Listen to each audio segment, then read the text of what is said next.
तो जय हिंद। आप सभी बीपीएससी अभ्यर्थियों का करियर बुक चैनल पर सुस्वागतम। उम्मीद है आप लोग अच्छे होंगे। तो देखिए, आज जो सेशन हम लोग करने वाले हैं वो प्रैक्टिस सेशन है आपका विज्ञान का। वो है प्रैक्टिस सेट नंबर 2। और प्रैक्टिस सेट इसलिए भी इंपॉर्टेंट है क्योंकि इसका दो सबसे इंपॉर्टेंट फायदा है। एक तो सबसे पहली बात, जो आपका अगर आप जानकारी है आपको उस चीज के बारे में तो आपको रिवीजन हो जाएगा। दूसरी, जो अगर आप नहीं जानते हैं तो आपको जानकारी हो जाएगा। तो कहीं ना कहीं आपको दोनों हाथ में लड्डू है। तो आइए, तो हम लोग इस सेशन को आगे बढ़ाते हैं और पहला क्वेश्चन हम लोग इसका सॉल्व करते हैं। देखिए, पहला क्वेश्चन आपका है, जो जल में भरे गिलास के नीचे दबे कागज को शीघ्रता से गिलास के नीचे जल से को छिड़काए बिना ही खींचा जा सकता है, तो ये परिघटना क्या कहलाती है, ये आपको बताना है। कहने का मतलब है, जो आपको कोई ग्लास है, ठीक ना, ग्लास है, इस तरह से ग्लास है आपको, और ग्लास के नीचे जो है यहाँ पे आपको एक पेपर है, ठीक ना, ये आपको गिलास के नीचे क्या है, पेपर है। तो आपको पेपर को खींचना है, तो क्या जल को छिड़के भी नहीं, मतलब जल बाहर जो नहीं निकले, तो ये क्या घटना, ये घटना क्या कहलाती है। तो देखिए दोस्त, ये जो घटना है आपको जरत के गुण को दर्शाती है, जरत के गुण को दर्शाती है, ठीक ना। इसको दूसरे भाषा में इस तरह समझिए। मान लीजिए, देखिए एक ग्लास है, ठीक ना, ग्लास के ऊपर एक क्या है, एक कार्डबोर्ड रखा हुआ है, पेपर रखा हुआ, उसके ऊपर एक कॉइन रखा, कॉइन करने का मतलब सिक्का रखा हुआ है। तो अब जब इस कॉइन को, मतलब इस कॉइन को है रखा हुआ है, तो इस कार्डबोर्ड को अगर खींचिएगा, एकदम भी खींच लीजिएगा, तो ये जो कॉइन जो है, कॉइन यहाँ पे आके आपको, कॉइन यहाँ पे आके चला जाएगा। तो ये जो टोटल घटना है, ये घटना कहलाती है आपको जरत के गुण, मतलब इनर्सिया का जो गुण को दर्शाता है ना। तो चलते हम लोग अगला क्वेश्चन की ओर। अगला क्वेश्चन है, कह रहा किसी पिंड का वेग दुगुना हो जाए, ठीक ना, किसी पिंड का वेग जो है आपका दुगुना हो जाए। मान लीजिए कोई एक पिंड है, ठीक ना, पिंड किसी भी तरह से हो सकता है, जरूरी नहीं है गोलाकार ही हो, या आपको इस प्रकार से भी हो सकता है आपका, ठीक ना, ये आपका घन के आकार का भी हो सकता है, किसी भी आकार का हो सकता है। पिंड, पिंड कहने का मतलब ये उसके पास क्या है मेरे पास दोस्त, उसके पास है मास है, द्रव्यमान है, ये कहने का मतलब है। अब कह रहा है इसके वेग को दुगुना कर दिया। वेग कहने का मतलब उसकी वेलोसिटी को क्या किया है, उसका दोगुना कर दिया, ठीक ना। तो उसका क्या हो जाएगा, मतलब क्या परिवर्तन होगा, ये आपको बताना है। क्या इसका त्वरण दुगुना हो जाएगा, इसका संवेग दुगुना हो जाएगा, गतिज ऊर्जा दुगुनी हो जाएगी, या स्थितिज ऊर्जा दुगुनी हो जाएगी। तो समझिएगा मेरे दोस्त, जिसका संवेग जो है, संवेग वो दुगुना हो जाएगा। और समझिएगा संवेग का क्या मतलब होता है। संवेग का मतलब होता है सिंपल सा, जो मास, ठीक ना, जिस तरह से मास है आपका m है, तो m गुना v जो होता है, v कहने का मतलब वेलोसिटी हो गया, तो m गुना v ही क्या हो गया, आप उसका संवेग हो गया। जब किसी भी पिंड में उसके वेग से आप गुना कर दीजिएगा, ध्यान रखिएगा मेरे दोस्त, जब किसी भी पिंड में उसके वेग से गुना कर दीजिएगा, तो जो एक टोटल गुणनफल आएगा, गुणनफल, इसी को हम लोग क्या बोलते हैं, संवेग बोलते हैं, है ना। तो वेग का दुगुना हो जाएगा, तो जब वेग आपका दुगुना हो गया, 2 टाइम्स हो गया, तो संवेग भी क्या हो जाएगा, सीधा 2 टाइम्स हो गया, है ना, क्योंकि दोनों के बीच रिलेशन क्या, बहुत सीधा सीधा रिलेशन है ना। चलते हम लोग अगला क्वेश्चन की ओर। और बहुत ही अच्छा क्वेश्चन है, कॉन्सेप्चुअल क्वेश्चन है और संवेग से रिलेटेड क्वेश्चन है, ठीक ना। आप सबसे पहले तो इस इंडियन आर्मी को सैल्यूट है मेरा। और चलिए क्वेश्चन को सॉल्व करते हैं। कह रहा एक भारी एवं एक हल्के पिंड पर एक समान बल एक ही अवधि में लगे हो तो ये पिंड है। समझिएगा बात को। कह रहा एक भारी है, ठीक ना, एक हल्का पिंड है, ठीक ना। तो मान लीजिए जो भारी है उसको मान लीजिए आप m, कैपिटल M मास उसका, जो हल्का है इसको मान लीजिए स्मॉल m। एक समान बल, एक ही समान बल फोर्स लग रहा है और एक ही अवधि के लिए लग रहा है, ठीक ना। देखिए क्वेश्चन को समझिए मेरे दोस्त, क्योंकि क्वेश्चन को जब आप समझिएगा तो बनाने में आपको इंटरेस्ट आएगा, और एक बार अगर समझ गए तो फिर दोबारा कभी उसको एक तरह से ज्यादा लोड लेके देखने की जरूरत नहीं पड़ेगी, ठीक ना। एक नजर देखे आपको निकल जाएगा, ठीक ना। तो आप देखिए समझिएगा बात को, क्वेश्चन कह क्या रहा है। मान लीजिए ये क्या है, गन है, ठीक ना। तो गन का जो है एक तरह से इसका मास मान लेते हैं m है, और इससे जो निकलेगा बुलेट निकलेगी, है ना, ये बुलेट निकलेगी, यहां पे इस तरह से बुलेट निकला, तो इसका मास मान लेते हैं m, ठीक ना। फायर किए आप तो क्या हो जाता है, ये मास m, बड़ा गन है तो उसका मास क्या होगा, हैवी होगा, जबकि एक बुलेट की बात करें तो उसका छोटा होगा, ठीक ना। तो यहां से जो एक बल लगेगा, बल क्या लगेगा आपको, न्यूटन थर्ड लॉ आएगा ही, जितना बल उधर लगेगा उसको भेजने के लिए उतना बल तो उसको पीछे लगेगा, तो बल एक ही लगा, मतलब एक समान बल लगा। साथ में अवधि भी, टाइम जो एक तरह से लगा स्प्रिंग के द्वारा, जो उसके एक तरह से जो आपका बुलेट के बट पे पीछे वाले पोर्शन पे जो लगता है, टाइम भी एक ही लगा। तो अब ये कह रहा है क्या कहानी बुन रहा है, इसके बारे में आपको बताना है, ठीक ना। तो देखिए बताइएगा इसका ऑप्शन आप क्या होगा। इसका ऑप्शन ए यही होगा, ऑप्शन बी हो जाएगा, एक समान संवेग से गतिमान होंगे। देखिए इसमें संवेग का संरक्षण जो है उसका नियम लागू होता है। समझिएगा किस तरह से, ये आप जब गोली चलाते होंगे तो अक्सर देखते हो इसका जो बट है, बट आपको कंधे में लगाए हुए रहते हैं। देखिए ये आपके आर्मी साहब जो है, ये देखिए यहां पर भी आप लगाए हुए, क्यों? क्योंकि इसके संवेग को रोकता है, ठीक ना। तो ये हमेशा ये होता है, जो एम भी जो होगा आपको कैपिटल एम बड़ा है तो उसकी वेलोसिटी जो होगा वो क्या होगा, कम होगा। ये हमेशा बराबर किसके हो जाएगा, आपको संवेग एक तरह से, जो मास होगा, छोटा मास बुलेट का है, इसका वेलोसिटी ज्यादा हो जाएगा, मतलब उसकी वेलोसिटी ज्यादा हो गई, ये वेलोसिटी ज्यादा हो गया और ये वेलोसिटी आपका जो गन का वेलोसिटी कम हो गया। इसी को हम लोग संवेग संरक्षण का भी सिद्धांत कहते हैं, ठीक ना। तो जो भी एक संवेग होगा, ये भी आपको संवेग है और ये भी संवेग है, क्योंकि m इंटू वी है, ये भी m इंटू वी है ना। द्रव्यमान गुना वेग है, ये भी द्रव्यमान गुना वेग है। इसी को बोलेंगे हम लोग एक समान संवेग से गतिमान होंगे। ये पिंड जो है मतलब आपको एक समान, बुलेट्स भी आपको सेम संवेग से जाएगा और इसका जो बुलेट मतलब एक गन है, गन भी आपको सेम संवेग से जाएगा, ठीक ना। चलते हम लोग अगला क्वेश्चन की ओर। अगला क्वेश्चन कह रहा है, जब 20 किलोग्राम के एक पिंड को, ठीक ना, 20 किलोग्राम का एक पिंड है भाई, पिंड मान लीजिए पिंड है, ठीक ना, भूमि से, मान लीजिए ग्राउंड सरफेस है, ग्राउंड है ये, मान लीजिए ग्राउंड है, 1 मीटर ऊपर बनाए रखना है, इसके ऊपर 1 मीटर ऊपर बनाए रखना है, तो क्या कह रहा है ये सवाल समझिएगा, आवश्यक कार्य क्या होगा, ठीक ना। तो देखिए ध्यान दीजिए, इसका आंसर जो होगा शून्य होगा, ठीक ना, क्योंकि कार्य का क्या मतलब है ये समझना बहुत जरूरी है। कार्य का सिंपल सा मतलब है मेरे दोस्त, जब किसी भी पिंड को आप फोर्स लगाते हैं, ठीक ना, फोर्स एफ लगाए, तो जब वो फोर्स के डायरेक्शन में ही अगर वो विस्थापित हो जाता है, ध्यान दीजिएगा, जिस तरह से मेरे पास ये देखिए, अगर इसको हम फोर्स लगा रहे हैं और इस फोर्स के डायरेक्शन में ही ये आगे की ओर मूव कर रहा है, मतलब विस्थापित हो रहा है, तो तभी हम समझेंगे क्या, जो इसमें क्या किया, हम कार्य किए, ठीक ना। और ये कार्य क्या होता है मेरे दोस्त, जब भी कार्य होगा आपका वर्क जो होगा क्या होगा, फोर्स गुना जो डिस्प्लेसमेंट होता है, कहने का मतलब ये जो डिस्टेंस डी अगर ट्रेवल किया है तो ये होता है आपका फोर्स गुना डिस्टेंस या डिस्प्लेसमेंट जो लेते हैं, यही क्या होता है, कार्य होता है ना।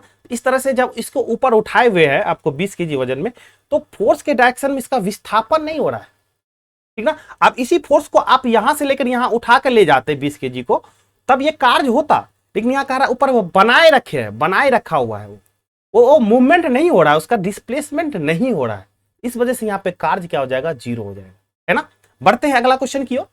अगला क्वेश्चन कह रहा है, जो भूमि से टकरा के, ठीक ना, फुटबॉल जो आपका गेंद है ऊपर उछलती है, ठीक ना, जब भी आप फुटबॉल के नीचे आप बम्प करते हैं तो ऊपर की उछल मारता है ना, ये किसके वजह से हो रहा है ये आपको बताना है, ठीक ना।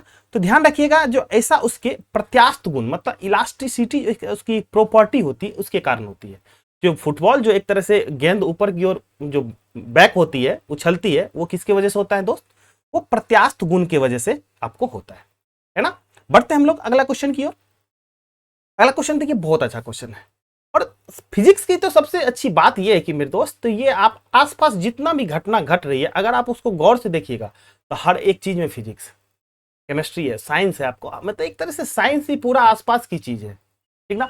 आप अभी जितना भी क्वेश्चन एक तरह से हम लोग सॉल्व कर रहे हैं, वो आपको एनसीईआरटी या एससीईआरटी का एक तरह से कंबाइन करके चीजें को हम आपको सामने लेके आ रहे हैं, और उसमें देखिएगा आप आसपास की चीजों को एक्टिविटीज के तौर पे आपको लिया गया। जब आप एनसीईआरटी एससीईआरटी देखिएगा तो आपको एक्टिविटीज के तौर पे बहुत सारी चीज आपको करवाया गया, ठीक ना। तो वो एक्टिविटीज आपको क्या है, जो जो आसपास आपके घटना घट रही है, बस गौर करने वाली बात है, बहुत आसान चीज होती है, बस गौर कीजिएगा तो आपको बहुत सारी चीजें आसानी से समझ में आ जाएगी, है ना। जैसे अगला क्वेश्चन देखिए क्या कह रहा है, एक वृत्ताकार धातु की प्लेट को उस जिसके केंद्र में एक वृत्ताकार छेद हो, गर्म करने से छेद का व्यास क्या हो जाएगा। समझिएगा क्वेश्चन क्या कर रहा है मेरे दोस्त। अब देखिए क्या कर रहा है, एक वृत्ताकार धातु का ये प्लेट है, इसके जो केंद्र है, केंद्र में क्या किया है, एक गोल क्या किया है, यहाँ पे एक छेद कर दिया गया इसके केंद्र में, सेंटर में। अब कह रहा है जब इसको गर्म करेंगे, ठीक ना, इसको जब हीट करेंगे तो ये जो आपका पोर्शन है, आपका गोलाकार जो अंदर में है, उसका क्या हो जाएगा, इसका व्यास जो है, ये व्यास जो है क्या होगा, बढ़ेगा घटेगा, ये इसके बारे में बताना, ठीक ना। तो जब भी इसको गर्म कीजिएगा तो गर्म करने के बाद क्या होगा, ये जो इसका व्यास है अंदर वाला पोर्शन ये फैलेगा, ठीक ना।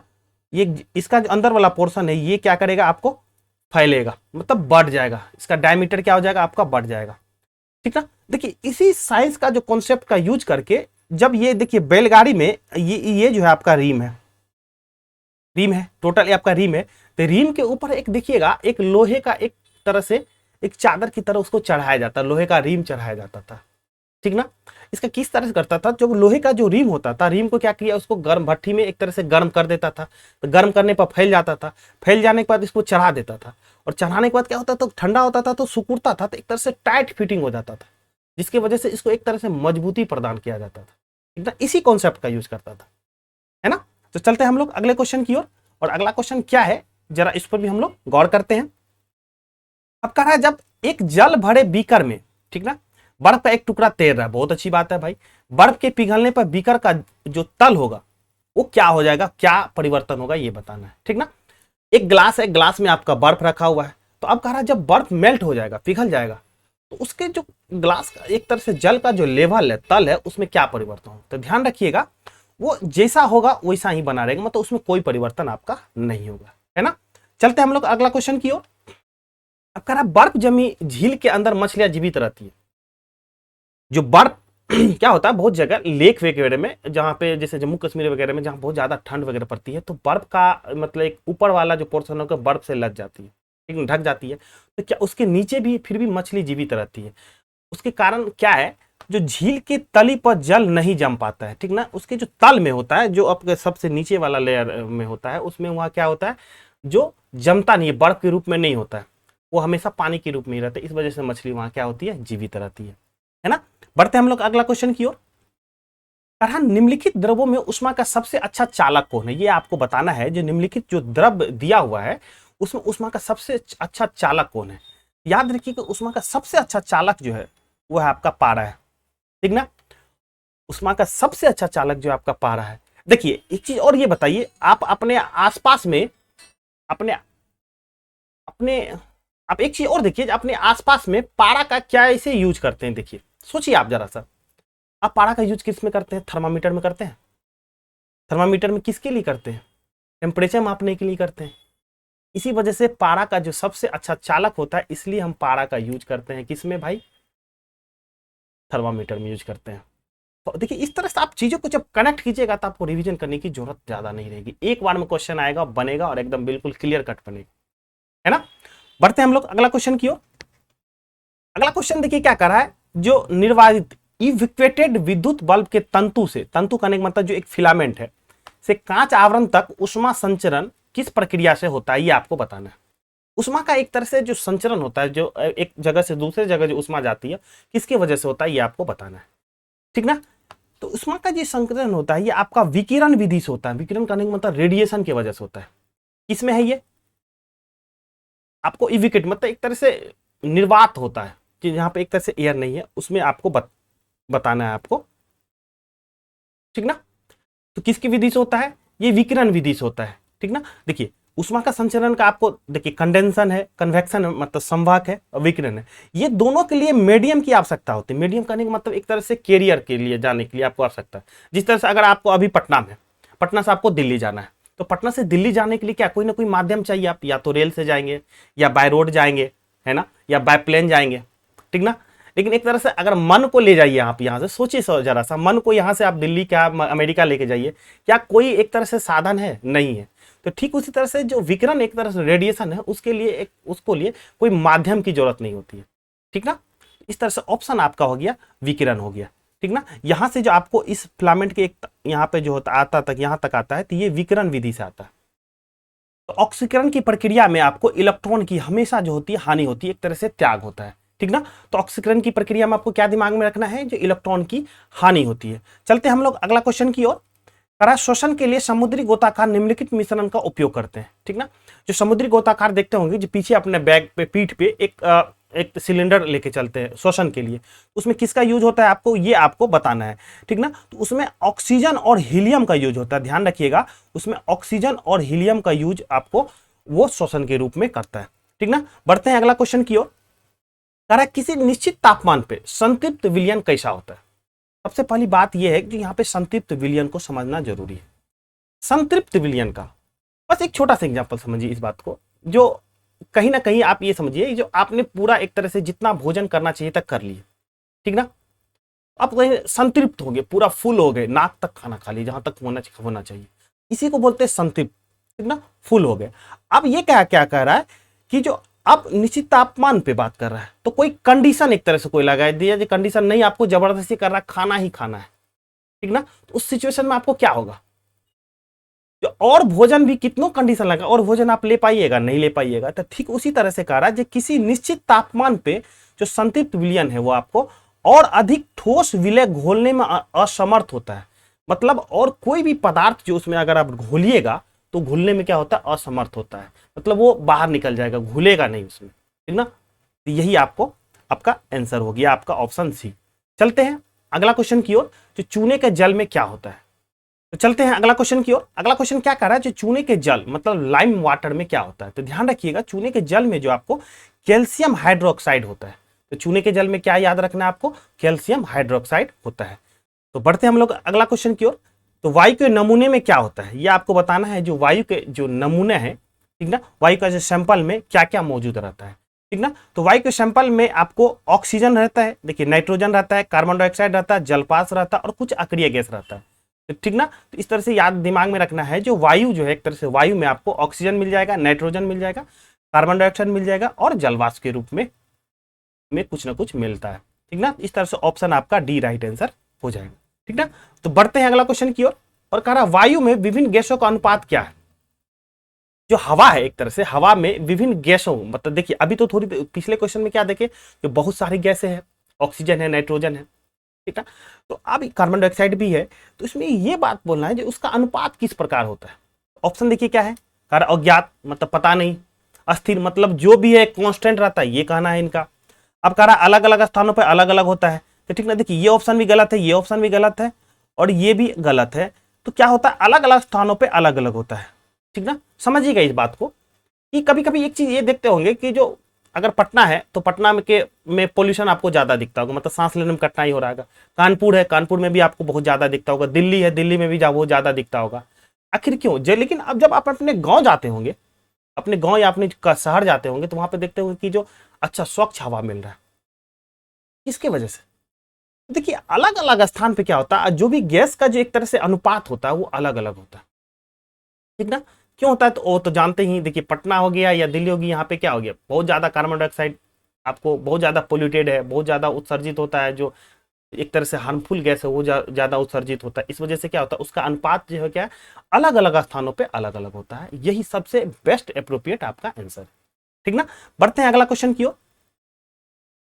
अब कह रहा लोहे की वस्तु में जंग क्या बनने से लग जाती है। अक्सर देखे होंगे जो लोहे की वस्तु जो है उसमें जंग लग जाती है। ये जो लोहे की वस्तु है इसमें आपको जंग क्या लगने से बन जाती है, ये आपको बताना है। देखिए तो ये जो लोहे की वस्तु में जंग जो लगता है वो फेरस और फेरिक हाइड्रोक्साइड का मिश्रण की वजह से होता है। दिमाग में ये चीज रखिएगा, जो फेरस और फेरिक हाइड्रोक्साइड के मिश्रण से ये जो आपको लोहे में जंग लगता है, ठीक ना।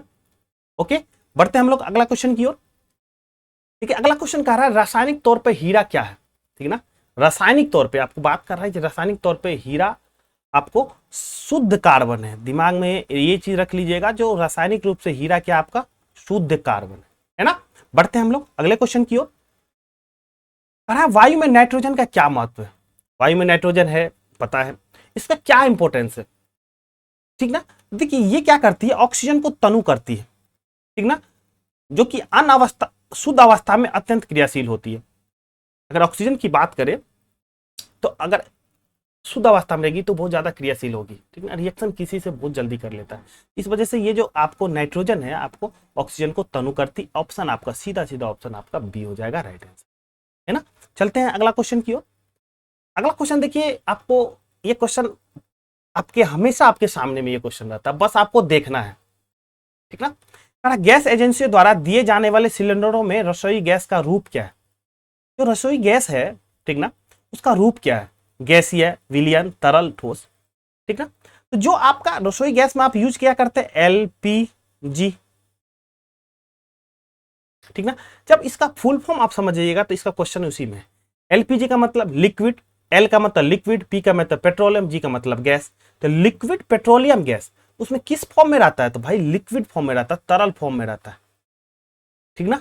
वो हमेशा किस फॉर्म में, वो लिक्विड फॉर्म में। देखिए कंप्रेस फॉर्म में रहता है तो इस वजह से वो लिक्विड फॉर्म हो जाता है, जब बाहर निकलती है तो बर्नर से इस वजह से गैस के फॉर्म में निकल जाती है, ठीक ना। गैस को ज्यादा कंप्रेस कीजिएगा ना तो उसको लिक्विड फॉर्म में, मतलब चूंकि एक उसकी जो मोलिक्यूल्स है, मोलिक्यूल्स बहुत क्लोज आ जाते हैं, ठीक ना। तो बढ़ते हैं हम लोग अगला क्वेश्चन की ओर, ठीक ना। अब कह रहा पित्त का मुख्य कार्य क्या है, ठीक ना। पित्त का मुख्य कार्य क्या है ये आपको बताना है। तो ध्यान रखिएगा जो पित्त का जो मुख्य कार्य है, देखिए पाचन तो है, पित्त मतलब देखिए पचाएगा वो, लेकिन उसके साथ साथ पाचन तथा शोषण हेतु वसा का इमल्सन करना भी उसका काम है। टोटल काम अगर बात करें तो पित्त की, तो पित्त का काम है पाचन, पाचन तो करेगा ही, उसके साथ साथ शोषण हेतु वसा का इमल्सन भी करना इसका मुख्य कार्य है, ठीक ना। तो बढ़ते हैं अगला क्वेश्चन की ओर। तो अगला क्वेश्चन देखिए क्या कह रहा है जनन क्षमता में कमी होती है, ठीक ना। जनन क्षमता में कमी होती है किसके मतलब किस विटामिन की कमी से होती है। तो ध्यान रखिएगा जी, जो जनन क्षमता में जो कमी होती है वो आपके विटामिन ई की कमी से होती है, ठीक ना। ये विटामिन ई की कमी से जनन क्षमता में कमी होती है। अब एक चीज और समझ लीजिए, जो विटामिन ई की जो कमी है उसको पूर्ति कौन करता है, आप क्या चीज खाएं जिससे विटामिन ई की कमी पूर्ति हो जाए। तो ध्यान रखिए जो अंकुरित अनाज हो गया, पत्तेदार सब्जी हो गया, उससे विटामिन ई की कमी आप पूरा कर सकते हैं, है ना। तो चलते हैं अगला क्वेश्चन की ओर। अब कह रहा है विटामिन की खोज की, ये किसने की, तो ध्यान रखिएगा विटामिन की खोज ने आपको फंक ने की थी, ठीक ना। ऑप्शन आपका बी हो जाएगा, विटामिन की खोज किसने की थी, फंक ने की थी। बढ़ते हैं अगला क्वेश्चन की ओर। कह रहा है डीएनए में होते हैं, बहुत पॉपुलर क्वेश्चन है आपका, जो डीएनए में होते हैं क्या होते हैं भाई, तो ये डीएनए में याद रखिएगा न्यूक्लियोइड्स होते हैं। इस तरह से ऑप्शन डी हो जाएगा, डीएनए में क्या होते हैं दोस्त, न्यूक्लियोइड्स होते हैं, है ना। देखिए अगला क्वेश्चन कर रहा है कौन सा कार्बोहाइड्रेट मोनोसेक्राइड है। ध्यान रखिएगा बात क्या कर रहा है, कार्बोहाइड्रेट के बारे में बात कर रहा है, लेकिन मोनोसेक्राइड कौन सा मतलब कार्बोहाइड्रेट मोनोसेक्राइड है। तो ध्यान रखिएगा जो मोनोसेक्राइड जो है आपका ग्लूकोज और फ्रुक्टोज, ठीक ना। मोनोसेक्राइड जो आपका है वो क्या है, ग्लूकोज और फ्रुक्टोज है, ठीक ना। और इसके अलावा भी कुछ बातें हम लोग कर लेते हैं क्या, देखिए जब भी मतलब एक तरह से कार्बोहाइड्रेट में बात करेगा तो तीन तरह की बातें करेगा, एक तो करेगा मोनोसेक्राइड का, दूसरा करेगा डाइसेक्राइड का, और तीसरा करेगा पॉलीसेक्राइड का, ठीक ना। तो यहाँ पे जो भी थोड़ी बहुत बातचीत है उसको एक तरह से इस चीज को हम लोग खत्म ही कर लेते हैं क्या। तो कार्बोहाइड्रेट में बात करेगा मोनोसेक्राइड की, जब बात करेगा तो मोनोसेक्राइड आपको मिलेगा ग्लूकोज में, फ्रुक्टोज में एवं ग्लेक्टोज में मिलेगा।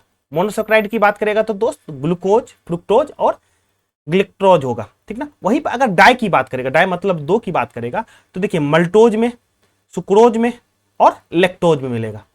तो डाई किस में मिलेगा आपको, मल्टोज, सुक्रोज और लेक्टोज में मिलेगा। वहीं अगर पॉलीसेक्राइड की बात करें तो देखिए स्टार्च, ग्लाइकोज और सेलुलोज, ठीक ना। तो इस चीज का आप एक स्क्रीनशॉट ले लीजिए, ताकि जो एक तरह से कार्बोहाइड्रेट मोनोसेक्राइड की अगर बात करें, मतलब सेक्राइड में बात करें, चाहे वो मोनो हो, डाई हो या पॉली हो, तो आपको एक तरह से कंप्लीट चीजें आपको मिल जाएगी, ठीक ना। इसका स्क्रीनशॉट जरूर ले लीजिएगा।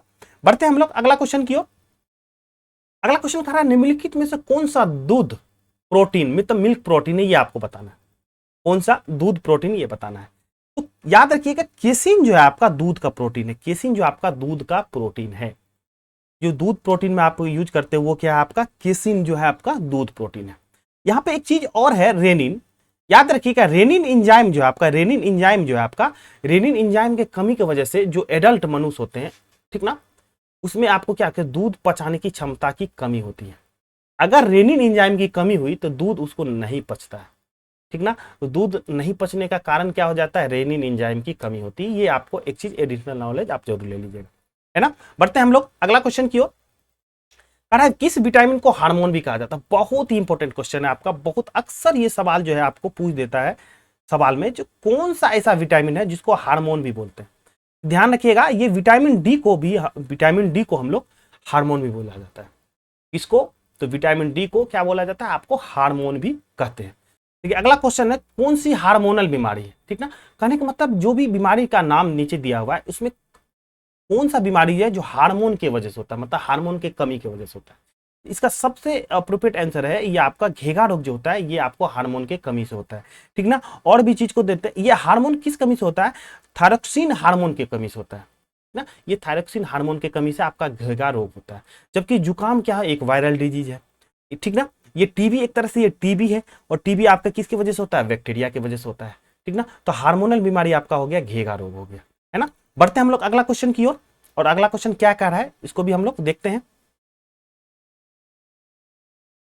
कह रहा है जब दो जीव साथ रहे तथा एक को लाभ हो दूसरे को कोई लाभ ना हो तो क्या कहलाता है। याद रखिएगा, जब दो जीव आपका क्या है साथ हो, एक को लाभ हो रहा है दूसरे को कोई लाभ नहीं हो रहा है, तो उसको क्या बोलते हैं। तो इसकी ऐसे इस बात को बोला जाता है सहभोजिता, ठीक ना, सहभोजिता बोला जाता है, ठीक ना।